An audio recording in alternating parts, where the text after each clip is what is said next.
Дагы бир жолу саламатсыздарбы, урматтуу кесиптештер. Урматтуу депутаттар, урматтуу төрага, урматтуу фракциянын лидерлери. Бүгүнкү кайрылуум коомдо болгон саясий акыбалга байланыштуу. Парламенттик шайлоо жакында баратат, ага арналган ар түрдүү кыймылдар, аракеттер көрүнүп турат.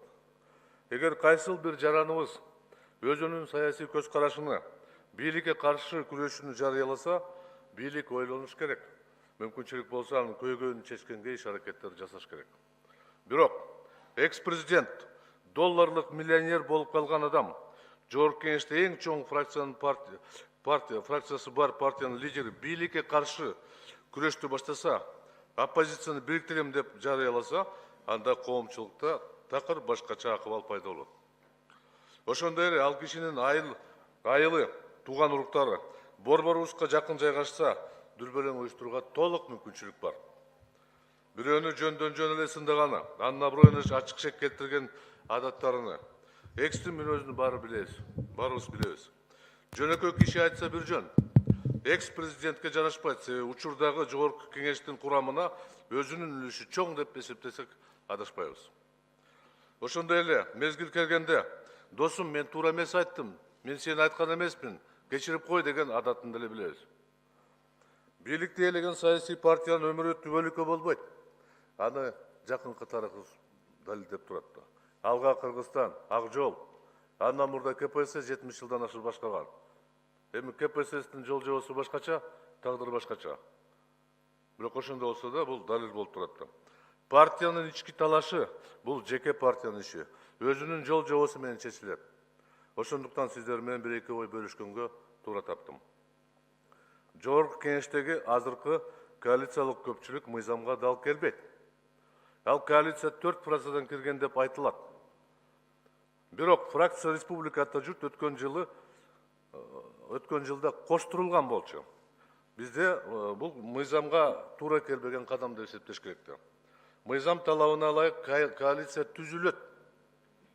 Эч кандай кошуу, жекеметүү деген түшүнүк жок. Бул маселе боюнча мен катты төрагага жибердим, 3 айдан бери жооп ала албай атам. Жооп болбойт да. Баарыбыз түшүнүп турабыз. Конституциянын 5-беренесинде мамлекеттик органдарга мыйзамда берилген талаптардан ашык чыкканга түзмө-түз тыюу салынат. Демек, коалиция бир жолу түзүлөт, курамы өзгөргөндө жаңадан түзүлөт. Бул мыйзамдын табигаты ушундай. Экинчиден, коалициянын негизини түзгөн фракциясын өзүнүн партиясы менен талаш-тартылаш болгон учур жалпы Жогорку Кеңешке чоң зыян келтирет. Коомчулукта түшүнүксүздүктү жаратат. Партия бийликке ачык оппозиция чыкса, ал эми ошол партиянын эң чоң фракция өзү бийлик болуп турса, кандай түшүнсөк болот? Мен саны эң чоң фракция жөнүндө кеп кылып атам. СДПК жөнүндө. Убакыт келди, төрдү бошотуш керек. Үчүнчү, СДПК партиясы акыркы 9 жыл Кош койгула. Акыркы 9 жылда толук жоопкерчилик мойнуна алыш керек. Азыр деле көптөгөн аткаминерлер, ушул жерде отурган аткаминерлер өткөн шайлоодо СДПК партияга аябай чоң кызмат кылган. Убакыт келип калды. Же башка партияны тандап чыгып кетиш керек, же жоопкерчиликти мойнуна алыш керек. Биз күн сайын сын пикирлерди айтып атабыз. Өкмөткө, аткаруу бийликке. Бирок баарыбыз тең, урматтуу кесиптештер, түшүнүп турабыз. Ал курамыны биз түзгөн эмеспиз, биз чечкен эмеспиз. Бүгүн деле бир министрдин, бир агенттиктин тагдырын депутаттар чече албайт. А бирок сөгүзчө укканда, сын пикир укканда жалаң эле депутаттар күнөөлүү болуп атат. Ошондуктан мен сунуш кыла турам, убакытты созбой жаңы коалицияны түзүшүбүз керек. Ал коалицияга СДПКдан тышкары бардык фракциялар кошулуш керек. Ошондо жок дегенде, баягында жөнөкөй сөзү айткандай, жеген тамакка акча төлөгөндөй болбой калсын. Жооп берсек, аткарган жумуш үчүн жооп берели. Сын уксак, аткарган жумуш үчүн сын угалы. Ошондуктан мен ушул сунушту сиздерге киргизем. Бул процесске албетте баары бир суроо болот. Президентте катышыш керек. Себеби 1 миллион калк шайлаган президент шайлангандан баштап бир партияга тийиштүү эмес, ал бардык бүткүл элге таанымал болот.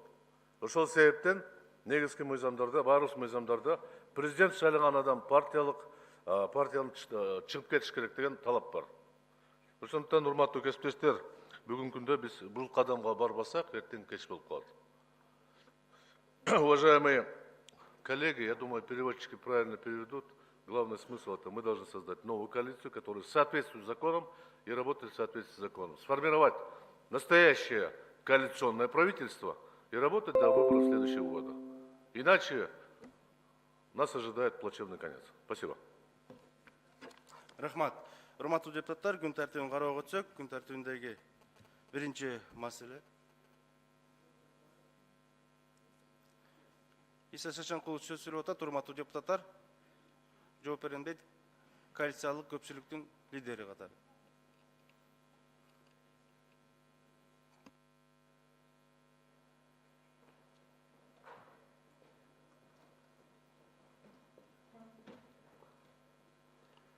Урматтуу Дастан Жумабекович, урматтуу коллегалар, урматтуу Исхак Абсаматовичтин жогоруда айткан сөзүнө жооп бербесем болбойт. Себеби бул жогоруда сүйлөгөн сөзүндө биздин партияны жана фракцияны жана коалицияны кайса түзүш керек деп атат. Ошон үчүн мен сиздерге бүгүнкү күндөгү СДПКнын фракциясынын Жогорку позиция жөнүндө айтып коеюн, урматтуу Исхак Абсаматович. Биринчиден, жогорудагы Республика Ата Журт партиясы коалиция кошулганы жөнүндө мыйзам каршы эмес. Же мыйзамга карама-каршы келген жок. Ал жерде кошулууга болбойт деген жазуу боло турган болсо, анда кошулбаса болмок. Ошон үчүн кошулушу мыйзамдуу, коалиция көпчүлүк бүгүн бар, коалиция көпчүлүк иштеп атат. Ал эми коалициянын ар бир фракциясы, көпчүлүк коалицияга кирген фракциянын жетекчилери, өздөрү фракцияда чечет, коалицияда болобу же болбойбу. Бу бир. Экинчиден, туура бүгүн СДПК дегеле партиясынын ичиндеги окуяларды барыңыздар көрүп атасыздар. Бүгүн партия фактически де-факто и де-юре экиге бөлүндү деп айтсак болот. Бул мурунку экс-президентти колдогондор жана бүгүнкү курсту, бүгүнкү мамлекетте болуп аткан иш-чараларды жана бүгүнкү бийликти колдогон биздин партиялаштар. Ошон үчүн бул жерде фракция менен же ошол партиянын бир бөлүкчөсү оппозиция боло турган болсо, бул жерде мыйзам дагы жол берет. Фракция чечтик, коалицияда калабыз, коалиция көпчүлүктө болобуз. Ошо ойдон мындан ары иштейбиз. Ал эми каалаган фракциялар кирсе болот, каалаган чыкса болот, вернее, кире турган жөнүндө мына бүгүнкү күндө конституциялык толук укугуңар бар. Конституцияга ылайык оппозицияга берилген комитеттер бар. Бул жерде менимче оппозициябы, позициябы биз баарыбыз тең ынтымакта жанагындай жогорудагы башаламандыкка, инкылапка мунун баарын баштан өткөрдүк. Жол бербей биз өзүбүздүн вазифабызды аткарышыбыз керек. Бүгүнкү күндө биз жалпы бир палатабыз, бир жогорку кеңешпиз. Биз баарыбыз тең бир бийлик бутакты бүгүн бул жерде эл өкүлү катары представлять этип атабыз. Ошон үчүн урматтуу коллегалар, итак, мындайча айтканда бүгүнкү күндө көп маселелер бар. Ошон үчүн биз өзүбүз ынтымактуу иштесек, мен ынтымакка барыңыздар чыгып кетет элем. Урматтуу Исхак Абсаматович, сизди баш кылып, чоң рахмат. Рахмат. Урматтуу депутаттар, күн тартибиндеги 4-чү микрофон. Урматтуу коллегалар, саламатсыздарбы? Исхак Абсаматович бул маселени көптөн бери айтып келатат. Ага жооп бериш керек эле, өз учурунда же Конституциялык палатага бериш керек эле. Азыркы Исхак Шашынкулов сүйлөгөндөн кийин мен мындай бир ой пайда болуп калды. Республика Ата Журт фракциясы коалицияда эмес экен деп мен түшүндүм. Эми бул жерде Исхак Абсаматовичтин логикасына келсек, бүгүн легитимдүүлүк жөнүндө сөз болуп атат. Эгерде Республика Ата Журт коалиция кирди, бул жаңы коалиция логика боюнча, анда өкмөт, коалиция өкмөттү премьер-министр сунушташ керек эле, жаңы программа, жаңы курам дайындаш керек жогорку кеңеш. Жаңыдан. Анан 75 статьяда, эгерде жаңы коалиция түзүлүп калса, урматтуу Дастан Артисбекович, сиздин дагы ошол жерде полномочияңызды дагы тастыкташ керекпиз. 75-нчи берине так жазылып турган. Ошого бул жерде логиканы караш керек. Коалиция бул фракциядан түзүлөт. Эгерде жаңы фракция келди, значит жаңы коалиция деген сөз. Жаңы коалиция деген сөз бул жаңы коалицияны түздүк деп айтты. Түздү дегенде жарыялангандан кийин жаңы өкмөт, жаңы премьер-министр, же ошол эле өкмөт, бирок жаңыдан келиш керек процедуралары. Ошого бул маселени мындай жөн калтырбай, бул маселеге тагыраак жооп бериш керекпиз.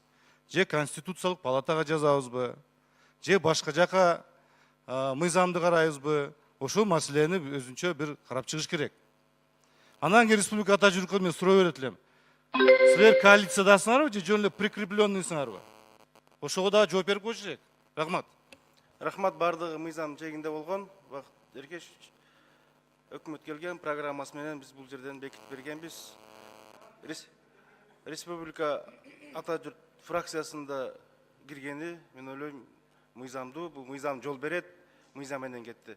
Ал эми өзүңүздөрдүн ой пикириңиздер болсо, кайрылыңыздар, органдарга, сот органдарына кайрылыңыздар, жооп берет. 4-чү микрофон. Рахмат. Урматтуу Дастан Артисбекович, мен жана кайрылуумда айттым, мен 3 ай мурда сизге кат жибергенмин да. Ал каттын жообу жок. Сизге жөнөттүк. Эгерде жок, кечирип коесуз, мен алган жокмун да. Бул жерде сиз пикириңизди айтышыңыз керек, мага жазып бериңиз. Азыр жана жогору айтылган туура эмес ал. Коалиция түзүлөт.